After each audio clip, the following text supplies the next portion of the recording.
Mga karabas, bagong viral video naman ng isang insidente sa kalsada. Tara panoorin natin.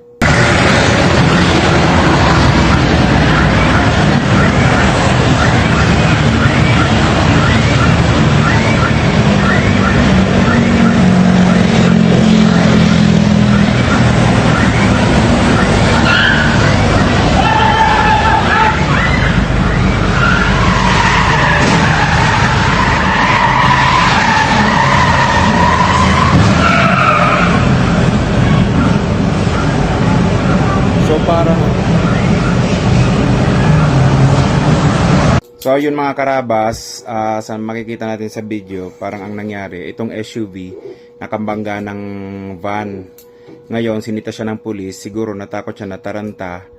Nagtangka siya ngayon tumakas pero paatras, mabilis na paatras. Ngayon hanggang sa nakapasok siya sa loob ng gasolinahan, paikot-ikot siya doon, may mga nabangga siya doon, mga property.